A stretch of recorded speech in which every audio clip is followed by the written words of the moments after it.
Адвокатке ги расчистува криминалите во Штипското здружение на пензионери. Новото раководство на здруженијето ангажираше стручно лице со цел да се истражат одлуките донесени во претходните години, а кои предизвикале одлив на големи суми на пари од здруженијето. Здруженијето ангажира адвокат кој треба да се справи со деликтите на претходното раководство, кои за наше согледување финансиски се големи, како начинот на менаџирање, изградба на домот на пензионери, аванс дадени на приватни фирми за снабдување на огревно дрво, а од овие фирми веќе трета година недоставени са и парите невратени.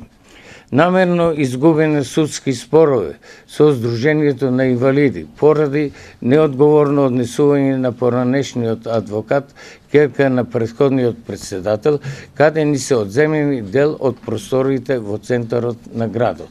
Најалармантна состојбата во моментов и со изградбата на домот за стари лица во Штип, за кого досега се дадени 30 милиони денари пензионерски пари.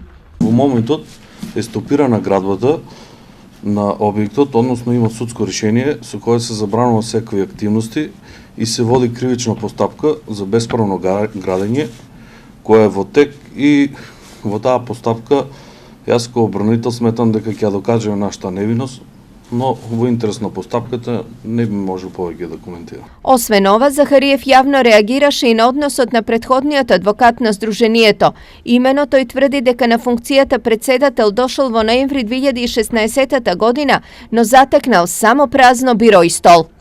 Евиденцијата и книговодството кои се воделе за мене беа недостапни од две причини. До преземањето на функцијата од моја страна, адвокат на Здруженијето на пензионерите кој го заступувало е Петкова Виолета, керка на тогашниот председател.